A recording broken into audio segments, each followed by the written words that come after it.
जय श्री कृष्ण। आज मैं आपको गोवर्धन पूजा क्यों की जाती है इसके बारे में बताऊंगी। दीपावली के अगले दिन गोवर्धन की पूजा की जाती है। लोग इसे अन्नकूट के नाम से भी जानते हैं। इस त्यौहार का भारतीय लोक जीवन में बहुत महत्व है। इस पर्व में प्रकृति के साथ मानव का सीधा संबंध दिखाई देता है। इस पर्व की अपनी मान्यता और लोक कथा है। गोवर्धन पूजा में गोधन अर्थात गायों की पूजा की जाती है। शास्त्रों में बताया गया है कि गाय उसी प्रकार पवित्र होती है जैसे नदियों में गंगा। गाय को देवी लक्ष्मी का स्वरूप भी कहा गया है। देवी लक्ष्मी जिस प्रकार सुख समृद्धि प्रदान करती हैं, उसी प्रकार गौ माता भी अपने दूध से स्वास्थ्य रूपी धन प्रदान करती हैं। इनका बछड़ा खेतों में अनाज उगाता है। ऐसे गाय संपूर्ण मानव जाति के लिए पूजनीय और आदरणीय है। गाय के प्रति श्रद्धा प्रकट करने के लिए ही कार्तिक शुक्ल पक्ष प्रतिपदा के दिन गोवर्धन की पूजा की जाती है और इसके प्रतीक के रूप में गाय की। जब कृष्ण ने ब्रजवासियों को मूसलाधार वर्षा से बचाने के लिए 7 दिन तक गोवर्धन पर्वत को अपनी सबसे छोटी उंगली पर उठाकर रखा और गोप गोपिकाएं उसकी छाया में सुखपूर्वक रहे। 7वें दिन भगवान ने गोवर्धन को नीचे रखा और प्रतिवर्ष गोवर्धन पूजा करके अन्नकूट उत्सव मनाने की आज्ञा दी।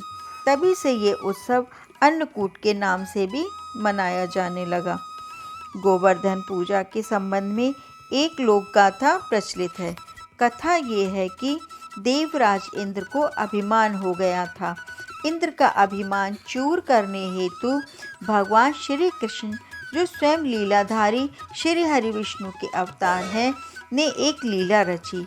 प्रभु की इस लीला में हुआ यूं कि एक दिन उन्होंने देखा कि सभी ब्रजवासी उत्तम पकवान बना रहे हैं और किसी पूजा की तैयारी में जुटे हैं।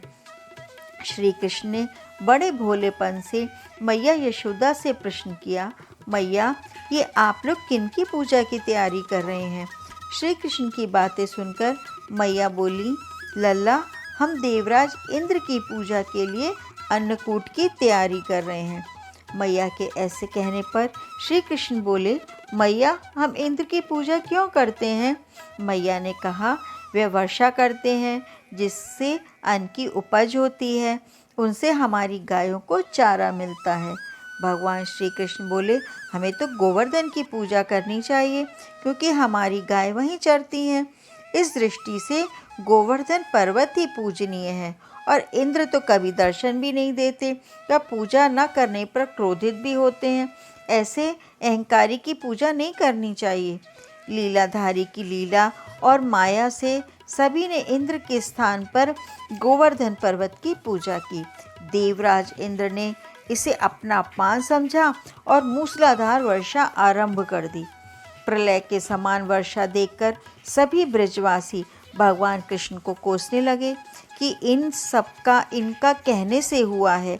तब मुरलीधर ने मुरली कमर में डाली और अपनी कनिष्ठा उंगली पर पूरा गोवर्धन पर्वत उठा लिया और सभी ब्रजवासियों को उसमें अपने गाय और बछड़े समेत शरण लेने के लिए बुलाया। इंद्र कृष्ण की ये लीला देखकर और भी क्रोधित हुए। फलतः वर्षा और तेज हो गई। इंद्र का मान मर्दन के लिए तब श्री कृष्ण ने सुदर्शन चक्र से कहा कि आप पर्वत के ऊपर रहकर वर्षा की गति को नियंत्रित करें और शेषनाग से कहा, आप मेड़ बनकर पानी को पर्वत की ओर आने से रोकें। इंद्र निरंतर 7 दिन तक मूसलाधार वर्षा करते रहे। तब उन्हें लगा कि उनका सामना करने वाला कोई आम मनुष्य नहीं हो सकता। अतः वे ब्रह्मा जी के पास पहुँचे और सब वृतांत कह सुनाया।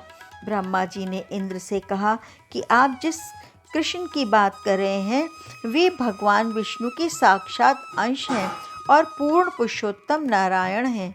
ब्रह्मा जी के मुख से ये सुनकर इंद्र अत्यंत लज्जित हुए और श्री कृष्ण से कहा कि प्रभु, मैं आपको पहचान न सका। इसलिए अहंकारवश भूल कर बैठा। आप दयालु हैं और कृपालु भी, इसलिए मेरी भूल क्षमा करें। इसके पश्चात देवराज इंद्र ने मुरलीधर की पूजा कर उन्हें भोग लगाया। इस पौराणिक घटना के बाद से ही गोवर्धन की पूजा की जाने लगी। ब्रजवासी इस दिन गोवर्धन पर्वत की पूजा करते हैं। गाय बैल को इस दिन स्नान कराकर उन्हें रंग लगाया जाता है व उनके गले में नई रस्सी डाली जाती है। गाय और बैलों को गुड़ और चावल मिलाकर खिलाया जाता है। इस दिन 56 भोग का भी बहुत महत्व है। भगवान श्री कृष्ण ने ब्रजवासियों को इंद्रदेव के प्रकोप से बचाया था, इसलिए सभी ब्रजवासियों द्वारा श्री कृष्ण के लिए 56 प्रकार के भोग तैयार किए थे। तभी से ये परंपरा शुरू हुई और आज भी गोवर्धन पूजा के दिन भगवान को 56 भोग लगाए जाते हैं। ऐसी मान्यता है कि जो लोग इस दिन श्री कृष्ण को 56 भोग लगाते हैं उनके जीवन में कभी किसी चीज़ की कमी नहीं होती है। जय श्री कृष्ण। अगर आपको मेरी कथाएं अच्छी लगती हैं तो कृपया मेरी कथाओं को लाइक, कमेंट और शेयर करें। इससे मुझे प्रोत्साहन मिलेगा। और अगर आपने चैनल को सब्सक्राइब नहीं किया है तो प्लीज़ सब्सक्राइब करें और बेल आइकन को भी दबाएं, ताकि जब मेरी कथाएं नई आएँ तब आपको तुरंत सूचना मिल जाए। धन्यवाद।